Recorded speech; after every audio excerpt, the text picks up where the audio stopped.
All I was after was pleasing myself and getting what I wanted.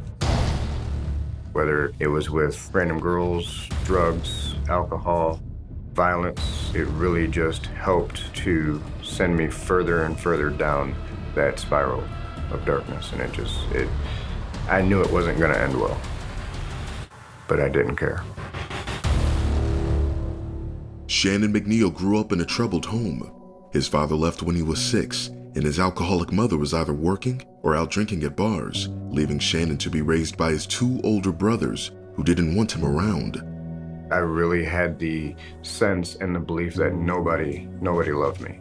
I was in a place where there was a lot of insecurity forming, self-hatred, a lot of anger and frustration, and just really hurt, a lot of hurt.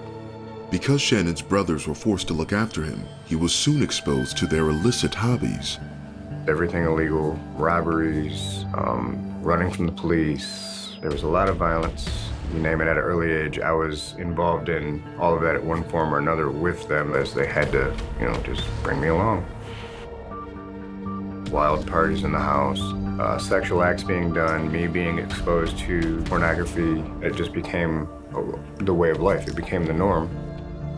As Shannon got older, he began dealing drugs, stealing and starting fights, anything to win the approval of his brothers.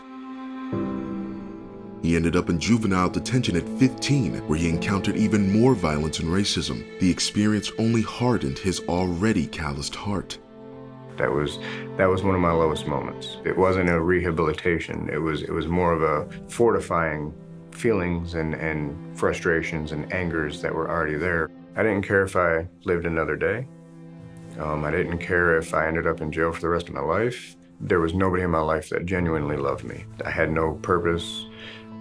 So suicide did come into play a few times. It was definitely something that was in my mind and in my heart, that if I could just end it, everybody would be better off.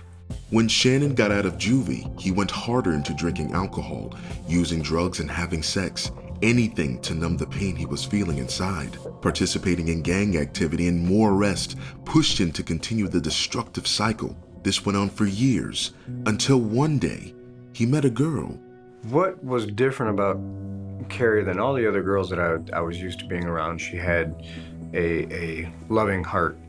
Considering I had spent my whole life wanting something good, something loving, something kind to be involved in my life, this was something special. If this was going to be something that was going to work out, a lot of things about me actually were going to have to change. But I was so lost after 20-some years of living the way that I had been living, I didn't know how to go about doing that. I was feeling hopeless again. Knowing Shannon was struggling, a friend of his tried convincing him to attend church. Shannon was reluctant at first, but he eventually relented. I just caved. I said, sure, why not? Nothing else has worked, so why not give the God thing a try? Walked into this little church, and my whole life changed in that moment. I was introduced to, for the very first time, the things that I'd been searching for. Love, acceptance, no judgment. These people genuinely cared, and they didn't even know anything about me.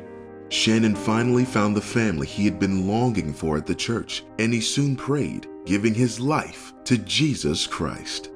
Once I did it, I literally felt like a Mack truck had been removed from my shoulders. And all those walls and those barriers that were placed over my heart to harden it throughout all those years of abuse and chaos was all removed. I no longer hated people. I no longer hated myself. I no longer had this sense of not caring what happened to me. All of a sudden, now I care. And the author of that was Christ, and I knew that he was ultimately what I needed. And in that moment, I just surrendered everything to him. Shannon committed himself to prayer, studying the Bible, and serving in the church. He went on to marry Carrie and start a family. Now a pastor at the same church he credits for helping to save his life, Shannon says it was only the love of Christ that was able to shine light into the darkness of his heart. I'm just so grateful, because looking back at who I was and where I came from to where he has me now, stark difference, totally night and day. What does Jesus mean to me? Everything. I couldn't picture my life without him.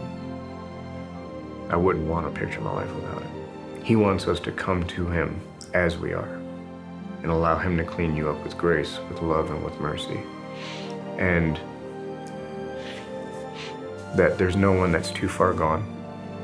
There's nothing that you could have done to not deserve his love, because it's a free gift.